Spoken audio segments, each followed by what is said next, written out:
put me on the spot, Minister. Actually, there are internationally recognized visual signals. They're published in the international flight guidelines that we use as the principal means of communicating. Since we are not on the same radio frequencies, we do broadcast on a common frequency that you're approaching Canadian or U.S. airspace, and you must turn to avoid entering that airspace. But there are also visual signals from as simple as wagging wings to making turns to kind of lead that aircraft off in another direction that while we do not speak the common language, they are trained in those common signals just as we are, and to date those have been effective in deviating or deterring those aircraft from entering into either Canadian or U.S. airspace. Minister, I'll just follow up just very quickly on your comment, and I apologize for not making the comment in my opening remarks. But it was not lost on the citizens of our country and should not be lost on the citizens of Canada that the last medical patients that we evacuated out of New Orleans prior to Hurricane Gustav making landfall left on a Canadian C-17. And we have a wonderful picture that was taken of an elderly woman in very poor health giving a big hug to a Canadian aeromedical evacuation technician on your C-17 as she was being evacuated out of harm's way.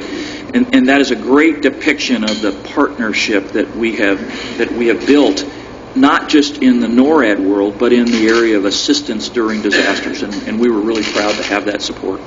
Can I just say that is part, again, of the civilian assistance plan that Canada Command, on my behalf, working with NORAD Northcom, has put together that plan. And I am reminded that when we had the ice storm in this area, that it was U.S. aircraft that flew up to Edmonton, C-17s, picked up the brigade of soldiers, flew them down to Montreal to assist in that area. So this really does go both ways. Raymond Filion, TVA.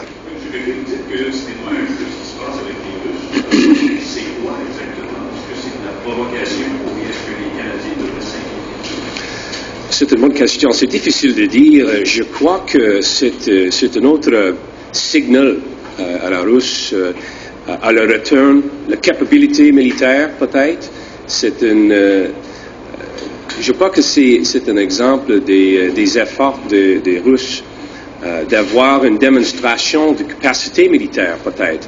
Mais plus sérieuse, c'est la question de souveraineté dans l'Arctique au Canada.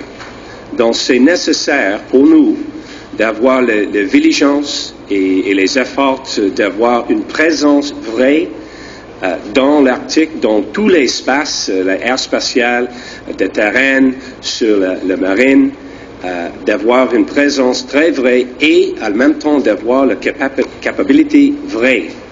Et c'est plus facile d'avoir notre armée, notre Rangers et les autres exemples. Et Op Nanook, c'est un effort des forces canadiennes d'avoir une présence dans tout l'Arctique pour démontrer notre capacité, de démontrer notre présence au Arctique maintenant et au futur. Maybe I'll just repeat that in English quickly. Our intention is very much to demonstrate our sovereignty, our capability to protect our territory, our airspace, our water, our people in the Arctic. And that includes our resources. And so this has been a major priority of our government, and one of the major reasons why we have gone to great lengths to up our game, both militarily and in terms of our presence, with deep water refueling stations in the Arctic, with an Arctic research station, with putting more resources behind the Arctic Rangers and increasing their presence and capability throughout the Arctic. We know that the waters are opening up. We know that other countries have expressed interest in the Arctic, and that we intend to have a very real and current activity and presence in the Arctic. Operation Nanook was an example of that. It's an ongoing exercise that happens each year. C'est un effort annuel d'avoir les coopérations avec tous les ministères au Arctique pour démontrer notre capacité dans le Nord. Final question will go to David Lundgren from Reuters.